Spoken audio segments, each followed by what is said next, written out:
Fala galera, tudo bem? O tema da aula de hoje é pronomes. Esse é um assunto que vai ajudar muito na hora de escrever um texto, sabe por quê? Porque tem muita gente que tem dificuldade em utilizar as funções referenciais do pronome, que é aquela forma de você evitar a repetição de palavras que já foram usadas no seu texto. É bom a gente sempre colocar isso em mente, que toda classe, todo assunto que a gente aprende em língua portuguesa vai nos ajudar na escrita, na oralidade, no uso efetivo dessa língua, ok? Os pronomes têm uma função muito importante, uma função dupla, a função de acompanhar ou de substituir o substantivo. Olha só, memoriza isso, é sempre bom associar a classe gramatical à função, porque dessa forma você não fica em dúvida de como aplicar essa palavra dentro de um contexto. Acompanhar ou substituir o substantivo. Só para facilitar a nossa vida, a gramática coloca uma nomenclatura, uns nomes para organizar um pouco esse pensamento. Então, todo pronome que tiver a função de acompanhar um substantivo, ele vai receber o nome de pronome adjetivo. Vai dar um nome aí na cabeça essa ideia de um pronome ser um adjetivo, né? Mas é só você ter em mente que o pronome adjetivo, ele acompanha um substantivo, ou seja, ele está ao lado do substantivo. Quando eu digo, por exemplo, nossa casa, casa é um substantivo e o nossa, nesse caso, funciona como um pronome adjetivo, porque ele acompanha outro nome, ele acompanha o substantivo casa. Existem também os pronomes que têm a função de substituir um nome. Esses vão ganhar o nome de pronomes substantivos. Ajuda um pouco essa semelhança entre a palavra substituição e substantivo, né? Para você compreender que os substantivos vão vir sempre com essa função referencial, ou seja, eles não vão simplesmente acompanhar, eles vão evitar que você repita o que foi dito antes.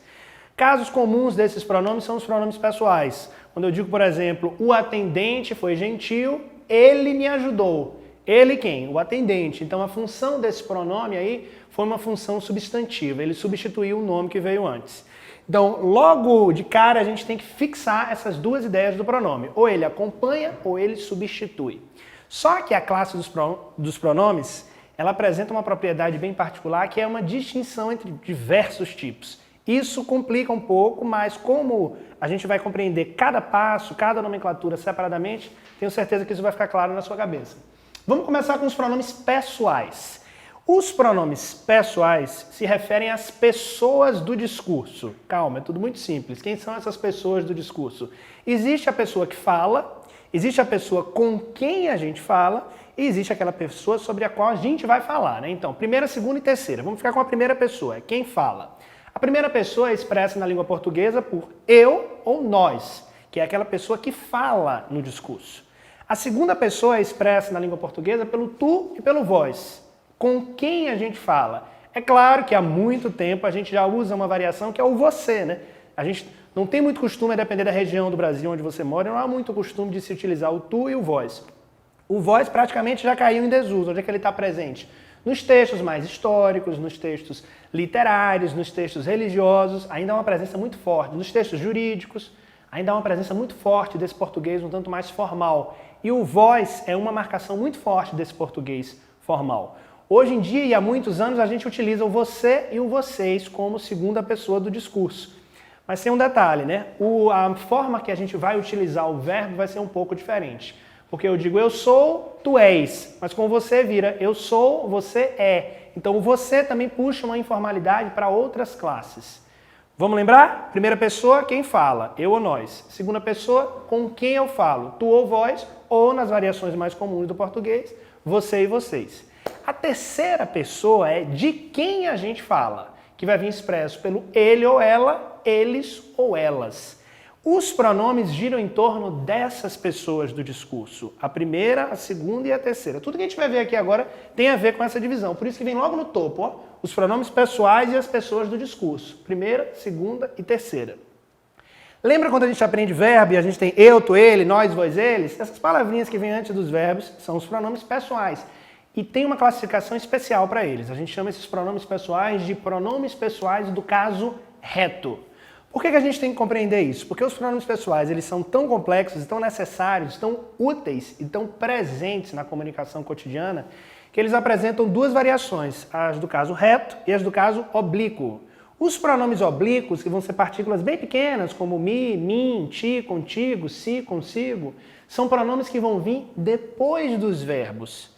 Então, por exemplo, eu digo algo como eu estudo aqui. O eu é o pronome pessoal do caso reto, vem antes do verbo, eu estudo aqui. Outro exemplo que a gente pode utilizar o pronome oblíquo é no final da oração também, claro. Quando eu digo, por exemplo, esta refeição é muito boa para mim, ou seja, o pronome oblíquo ele vem no final, logo depois da preposição para. Presta muita atenção nessa distinção e para não ter dúvida, lembra sempre que quando você for utilizar um verbo, os pronomes pessoais do caso reto vão vir funcionando como sujeito dessa oração, ok? Então lembra daquela divisão da conjugação verbal, vai te ajudar muito. Eu, tu, ele, nós, vós, eles. Não tira da cabeça que eles são os pessoais do caso reto, ok?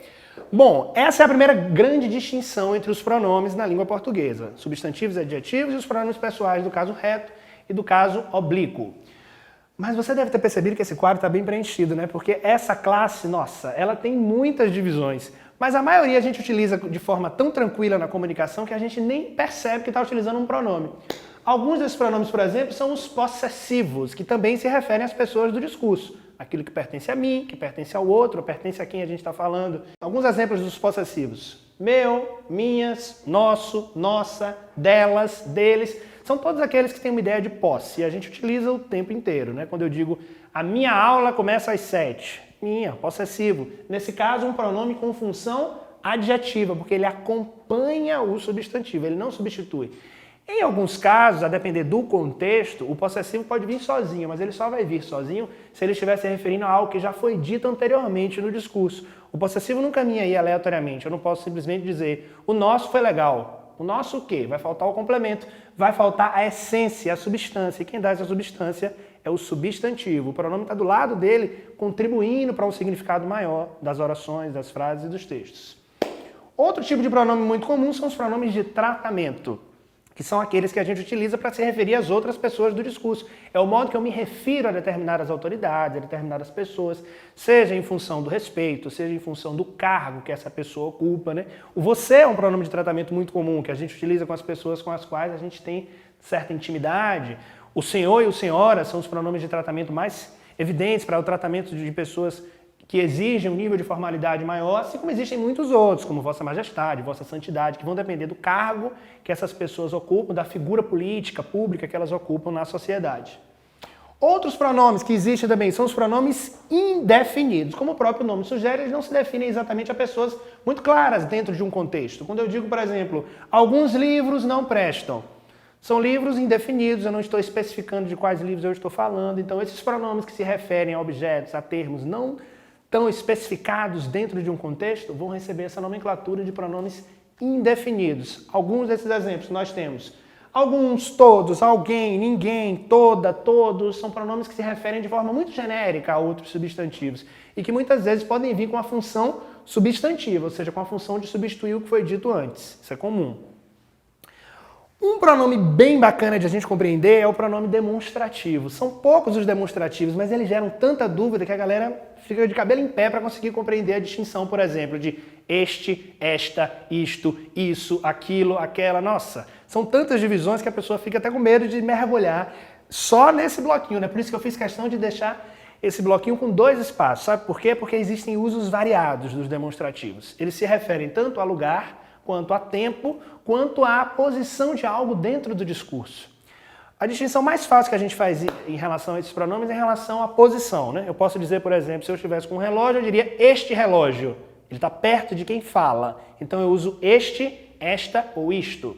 Se o objeto estiver perto de quem ouve, eu vou usar esse, essa ou isso. Então se eu estou falando com alguém e eu peço que esse alguém pegue um objeto que está perto dele, eu digo, por favor, pegue essa sacola aí. Está perto de quem está ouvindo, de quem está falando comigo. Se estiver longe dos dois, a gente vai usar aquele, aquela ou aquilo. Essa é uma distinção bem fácil de fazer em relação à posição. E em relação ao tempo também. Mas uma distinção bem importante que você tem que fazer desde já, a partir do momento que você começa a escrever mais textos na língua portuguesa, é a distinção em relação à posição dentro de um texto. Então perceba, se eu vou anunciar que eu vou falar algo no meu texto, se eu disser, uma das principais medidas foi esta. Que esta? A medida que eu vou falar ainda. Então eu uso este, esta ou isto. Mas se eu já tiver falado da medida, por exemplo, uma medida que favoreceu a vida do bairro foi a coleta seletiva. Isso aconteceu, isso o quê? A coleta seletiva, ou seja, tudo que eu já me referi no texto, que eu já falei no texto, eu vou utilizar as variações esse, essa e isso. Ajuda muito você no texto, então, a posicionar. Eu ainda vou falar algo, este, esta, isto. Eu já falei, esse, essa, isso. Facilita muito na hora da escrita. Lembra disso. Outros pronomes, esses são bem fáceis, são os pronomes que constroem aquelas frases que a gente chama de frases interrogativas, ou seja, são as perguntas.